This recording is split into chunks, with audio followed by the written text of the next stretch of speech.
If y'all ain't seen my last video, go watch it. It's a semi-recap of Fairy Tail, but also just defending Fairy Tail, which it needs, because we know Fairy Tail ain't the most beloved anime in the community as of recently. But yeah, another Sunday, another Fairy Tail episode, man. Without further ado, let's get straight to it. So we start up the episode and see the gang runs into a fish concierge, and Lucy is back in her outfit. Man, take that off. Not like take it off, but like put back on the other outfit. There's such thing as too much, man, and I'm saying this as a guy. Not even a minute into the episode and I've already talked about maybe this episode ain't gonna be so bad. Natsu's about to drink the fish for some reason, and the fish then turns into a person and says he turned into a fish mid-nap, and he's sure that this has happened to everyone before once or twice. And man, I'm not gonna lie, this has happened to me before. I be sleeping while editing and then I wake up as a cat sometimes. Crazy. But Fish Dude says he got a date with a shark shorty and says take whatever room you want and make sure to drink the water in the room, because humans can't survive in this town. This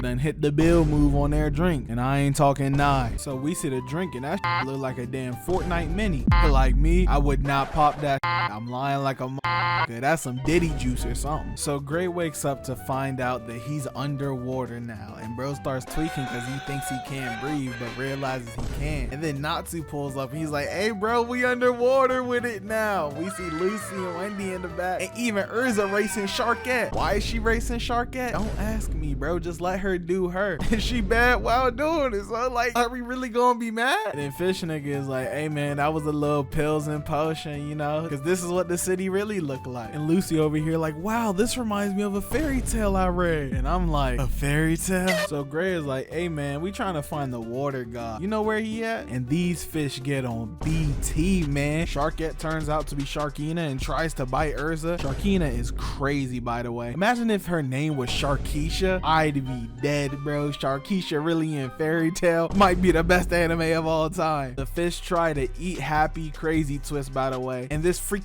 fish takes off Lucy's bra. So Natsu ready to wreck, and so am I. But Urza said let's dip, so they dip out. So we cut away to see Toka chatting with Mira and Juvie and Gagio see a tail on her for a second, but then it's gone the next. We then cut to see Serrano join Sabretooth to be with her sister, and that Jalal stopped by to see if anyone had any info on Toka, and we find out that Toka might not even be her real name and that Jalal is looking for her. Kyoka makes a joke that Jalal is looking for other girls besides Urza, but he's like, nah bro, cut that out. You see this girl? Don't play with her. She is something else. And now I want to know what's up with her. Don't tell me in the comments. I want to find out for myself. But we also see Sting and Rogue got some new fits. I don't know if I like them. Like, why Sting got circles on his chest? His fake JoJo Part 5 fit. Rogue's is okay. Also, Jalal's fit is kind of lame if you ask me. But back to the game. We see that they're trying to come up with a game plan, and Lucy is covered with Natsu's scarf, which is such a cute little detail I wanted to mention. But soon after, Natsu says he wants his scarf back and starts pulling on that joint and tells Lucy to just get some celestial spearing clothes. And we then see she switches into her Aquarius fit. Rip the goat, man. But then Lucy starts talking about how their quest was to seal the water god and not specifically beat them. And Natsu starts getting a little hot. Get it?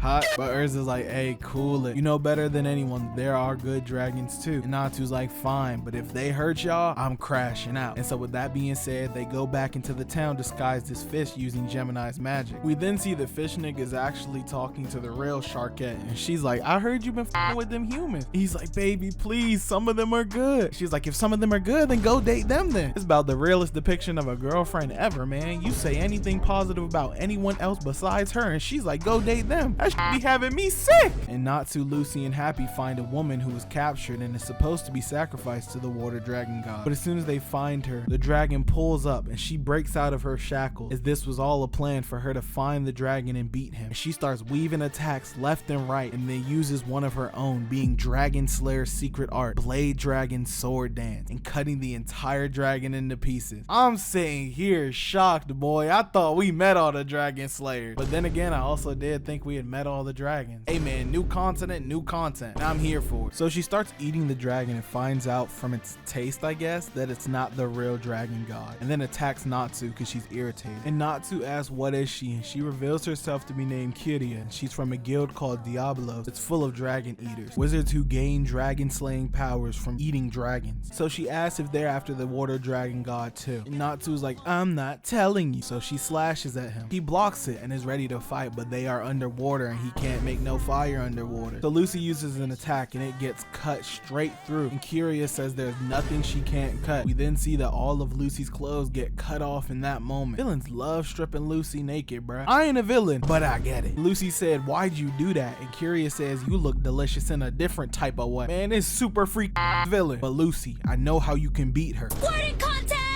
Let's see who can squirt the farthest! So Lucy switches into Virgo form and Kiria rushes at Lucy, but Gray freezes her just in time. She inevitably breaks out the ice, and then we see that Gray thinks she cut off his clothes, but she's like, nah bro, I don't fuck with dudes, I ain't do that. And she's about to attack everybody but senses Urza, and she directs all her attention to the baddest bitch in the room because she wants to go blade for blade with her. I feel like there's a scissoring joke here somewhere, but I'm not quite getting it. But just before Urza's strike connects, one of Kiria's homies pulls up and blocks Urza's strike with his head because he is the armor dragon Madmol. And this trash dragon. But just as it looks like the battlefield is finally set, the water splits apart and descends the true water god dragon. And the episode ends there. I hope you all enjoyed, and if you did, please make sure to like, comment telling me what you might want next. Share this video with your fellow fairy tale fans, man. I'm trying to hit 100K before the end of the year. I know it looks kind of impossible right now, but we could do it. Fairy tale community, stand up. Make sure you subscribe, and until next time, peace, and please make sure to have yourselves a damn good So cool, baby, scandalous. I'll show you what I'm talking about. So cool, baby, watch it now. It's a you.